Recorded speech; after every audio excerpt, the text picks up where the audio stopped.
30 years had passed since unidentified life forms were first detected in the Sea of Okhotsk. Now, in Japan, a colossal, beast-like hand hovered over city streets while megaphones attached to utility poles blared evacuation warnings. It was March 3rd in Itabashi Ward. A few people were seated quietly in a park. Among them, a man named Tokunaga Sachiyuki was on patrol, unusually anxious. His eyes kept scanning the area until he spotted a girl standing near the protective fence, where civilians weren't allowed. She was staring beyond the barrier, directly at the beings on the other side. Making eye contact with the gods was dangerous, even forbidden. Tokunaga quickly pulled out a short whip, walked over to her, and snapped it against her backside to get her attention. Then he dragged her away, warning her not to look at the gods. He told her that staring at the beings in the danger zone could cost her her life. The girl pulled her hand out of his grip and asked who he was. He introduced himself as Tokunaga Sachiyuki, a researcher living in Tokyo, and showed her his ID card. She told him her name was Kamakura Waka. Tokunaga asked why she was there. Waka said she had come to meet a friend. He warned her again, explaining the chaos and unpredictability of the danger zone. He told her to return to Saga. Then he placed a full face guard over her head. She resisted, but he told her to listen carefully. He explained that if she locked eyes with a god, her body would become petrified. If they breathed into her mouth, she'd dissolve into water. He told her that gods were natural disasters in human-like forms, impervious to bullets, missiles, or bombs. Humans had no business approaching them. Then he dropped the bombshell. Her friend was already dead, but Waka didn't seem fazed. She still intended to look for her. Suddenly, something crashed between them. A figure stepped out of the dust. She leaned in and whispered to Waka that she'd take her to meet a god.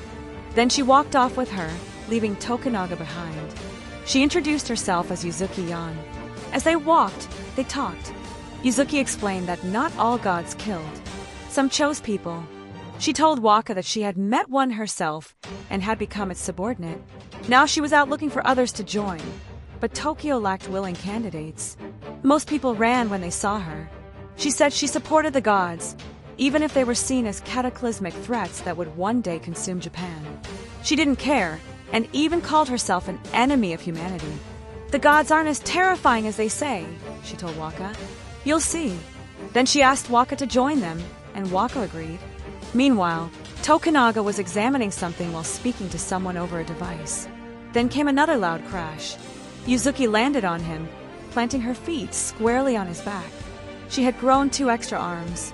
She grabbed Tokunaga by the hair as he struggled beneath her. She said she had wanted to be strong, and her god had given her a taste of its power. Then she started choking him with his own gun. Waka approached. Uzuki told her to kill Tokunaga, but Waka had something to say first. She admitted she had lied earlier. She hadn't come to meet a friend. She had come to meet a god. Tokunaga screamed at her not to do it. He begged her to stop. He reminded her of her friend, the one she claimed to be looking for. But it was already too late. Her mind was made up. Or so he thought. Waka suddenly flipped, wrapping a rope around Uzuki's neck and pulling it tight. Uzuki fought back, throwing her off. Tokunaga seized his gun and fired, but the bullets barely scratched Uzuki. It only made her angrier. Now realizing she'd been tricked, Uzuki screamed at both of them.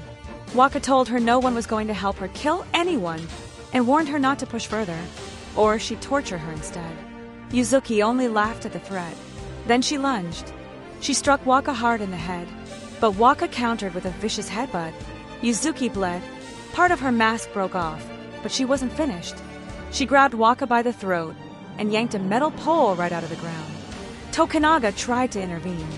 "Wait," he shouted. "I thought you wanted to kill me."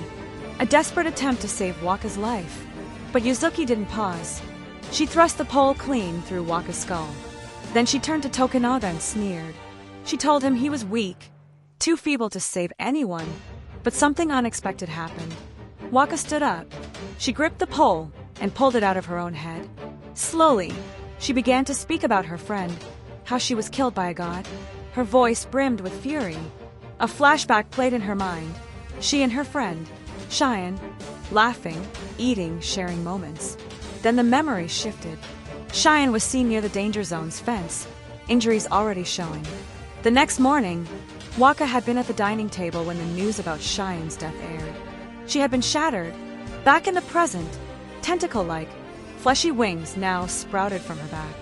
Waka's eyes were finally shown, her pupils sharp, triangular and human.